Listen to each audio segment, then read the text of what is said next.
Social media के माध्यम से मुझे पता चला कि मेरे पास एक लेटर आया है जिसमें लिखा है कि पार्टी आपको आपकी अनुशासनहीनता को देखते हुए पद मुक्त करती है।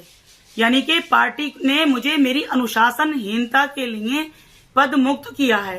समझने की बात इसमें यह है कि राष्ट्र हित की बात करना, सभी समुदायों की बात करना, पूरे देश की बात करना, सच और इंसाफ की बात करना, मुसलमानों के साथ साथ हिंदुओं की बात करना, उनके धर्म का सम्मान करना, उनकी धार्मिक भावनाओं की, उनकी आस्थाओं का सम्मान करते हुए इस देश की बात करना, अब क्या ये अनुशासनहीनता कब से होने लगा? मुझे बड़ी हैरानी है इस बात कर की कि उन्होंने मुझे पदमुक्त सिर्फ इसलिए किया है कि मैंने अनुशासनहीनता की है। तो ऐसी अनुशासनहीनता तो मैं बार बार करना चाहूंगी। तो जाहिर सी बात है, मैं समाजवादी पार्टी में रहने का फिर मेरा कोई मतलब नहीं है। वो पार्टी मुझे रखेगी ही नहीं। आज पद से निकाला है, कल मुझे पार्टी से निकालेगी। तो ऐसी पार्टी में तो मैं खुद नहीं रहना चाहती, जहां मैं सच नहीं बोल सकती, जहां मैं अपने हिंदू भाइयों की बात नहीं कर सकती, जहां मैं इस देश की बात नहीं कर सकती, जहां मैं राष्ट्रहित की बात नहीं कर सकती।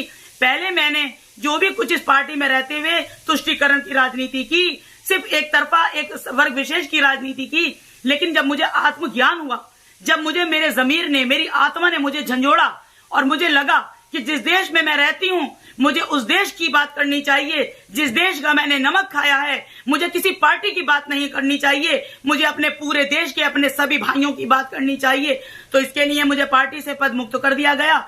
अरे सबसे बड़ी बात तो यह है कि जिस पार्टी के अंदर पार्टी की अपनी बहू का सम्मान ना हो सका, अपर्णा यादव का सम्मान ना हो सका, वो पार्टी मेरा क्या सम्मान करेगी?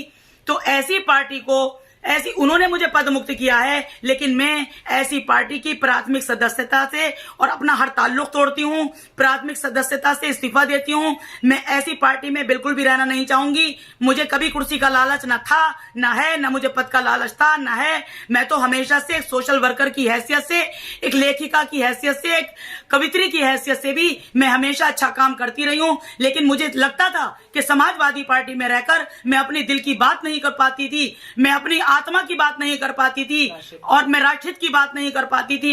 इसका मुझे बहुत समय से अफसोस हो रहा था। लेकिन जब मैंने पार्टी के पदों का लालच न करते हुए अपने दिल की बात मानते हुए सच बोला तो मुझे उसकी सजा मिल गई। ये सजा नहीं है,